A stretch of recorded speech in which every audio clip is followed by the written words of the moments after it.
Indonesia resmi sebagai bangsa sejak diikrarkan Sumpah Pemuda tanggal 28 Oktober 1928, yang merupakan janji luhur para pemuda Indonesia dari berbagai daerah, suku, dan agama untuk menjadi satu bangsa, satu tanah air, serta menjunjung bahasa persatuan, yaitu bahasa Indonesia. Sejak tahun 1942, Indonesia dikuasai oleh Jepang, yang dimana pada saat itu Jepang terlibat dalam Perang Dunia II sebagai lawan sekutu. Kemudian, menjelang tahun 1944, dalam Perang Dunia II, Jepang mulai mengalami kekalahan di berbagai medan perang di Asia Pasifik. Dan di waktu yang sama pula, bangsa Indonesia juga terus melakukan perlawanan terhadap Jepang, sehingga posisi Jepang di ujung Asia Tenggara semakin terdesak. Oleh karenanya, untuk meredam perlawanan dari bangsa Indonesia, maka Jepang membentuk berbagai organisasi dan menggait tokoh nasional.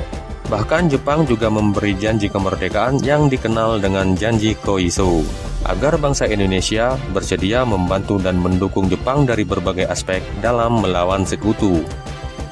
Untuk lebih meyakinkan bangsa Indonesia akan janji itu, maka tanggal 1 Maret 1945, Jepang mengumumkan akan dibentuknya BPUPKI, singkatan dari Badan Penyelidik Usaha-Usaha Persiapan Kemerdekaan Indonesia.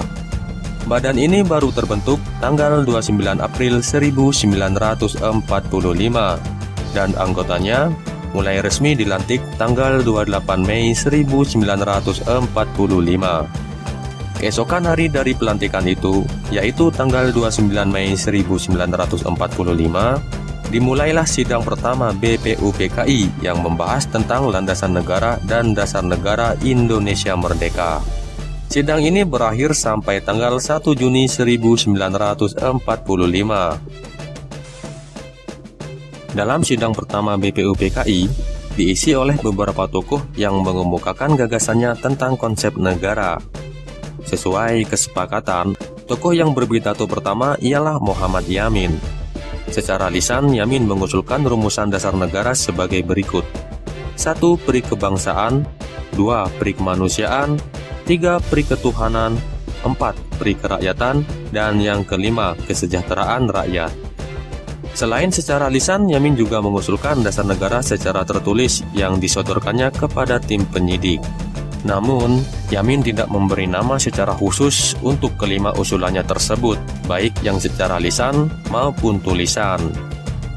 Keesokan harinya, yaitu tanggal 30 Mei 1945, beberapa tokoh Islam seperti Kiai Haji Wahid Hashim, Ki Bagus Hadi Kusumo, dan Kiai Haji Kahar Mozakar mengusulkan agar dasar negara yang dipakai nantinya adalah dasar Islam, mengingat sebagian besar penduduk Indonesia beragama Islam. Tapi Muhammad Hatta juga mengusulkan agar negara yang terbentuk merupakan negara yang berdasarkan persatuan nasional, bukan berdasarkan satu agama tertentu saja. Kemudian tanggal 31 Mei 1945, yang mendapat giliran berpidato ialah Profesor Dr. Supomo. Berbeda dengan Yamin, sebelum mengemukakan gagasannya, terlebih dahulu Supomo memaparkan 3 teori sebagai berikut. 1. Teori individualistik, 2. Teori golongan, dan yang ketiga teori integralistik. Dalam hal ini, Supomo menolak negara individualistik dan negara golongan, namun lebih cenderung kepada negara integralistik atau negara persatuan. Sehingga Supomo mengusulkan rumusan 5 besar dasar negara, yaitu persatuan, kekeluargaan, keseimbangan lahir batin, musyawarah, dan keadilan rakyat. Namun setelahnya Supomo juga tidak memberi nama secara khusus untuk kelima usulannya tersebut. Kemudian pada hari terakhir sidang, yaitu tanggal 1 Juni 1945, tibalah giliran Soekarno menyampaikan pidato yang disampaikannya tanpa teks. Soekarno mengusulkan adanya dasar negara yang terdiri atas 5 prinsip yang rumusannya adalah 1. Kebangsaan, 2. Peri kemanusiaan, 3. Mufakat, 4. Keadilan sosial, dan yang kelima, ketuhanan yang Maha Esa. Selanjutnya, Soekarno juga mengusulkan agar kelima prinsip dasar negara tersebut diberi nama Pancasila. Setelah berbagai usulan tentang dasar negara ditampung, maka kemudian dibentuklah panitia kecil yang berjumlah 8 orang, yang kemudian dikenal dengan Panitia 8, yang tugasnya adalah menyusun dan mengelompokkan semua usulan secara tertulis. Panitia 8 tersebut mencermati semua usulan yang ada, sehingga diketahui bahwa ada perbedaan pendapat di antara para anggota. Anggota yang berhaluan Islam menghendaki bahwa negara Indonesia harus berdasarkan syariat Islam. Sedangkan yang berhaluan nasionalis menghendaki bahwa negara Indonesia tidak bisa berdasarkan hukum agama tertentu saja. Maka untuk mengatasi hal tersebut, dibentuklah panitia yang terdiri dari 9 orang, yang kemudian dikenal dengan Panitia 9, yang tugas utamanya adalah merumuskan satu formula dasar negara yang harus disepakati bersama. Panitia 9 bersidang pada tanggal 22 Juni 1945.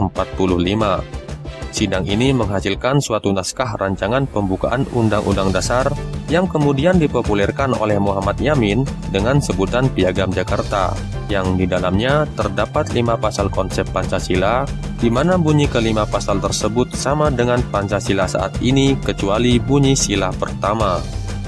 Konsep Pancasila yang tertuang dalam Piagam Jakarta telah disepakati bersama sebagai konsep dasar negara dalam sidang kedua BPUPKI.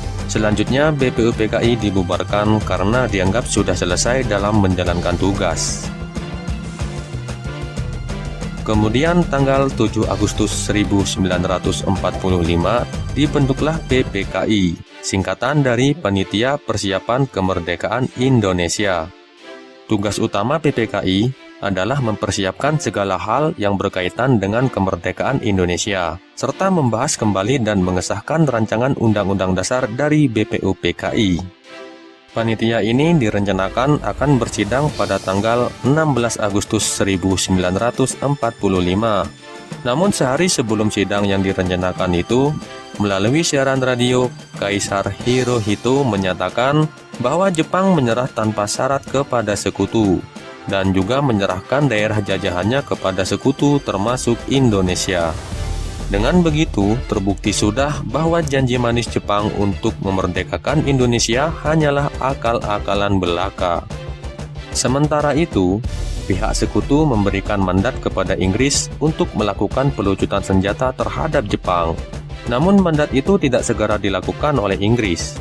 Akibatnya terjadi kekosongan kekuasaan di Indonesia, sehingga para pemuda Indonesia mendesak Soekarno-Hatta untuk memproklamasikan kemerdekaan tanpa harus menunggu sidang PPKI.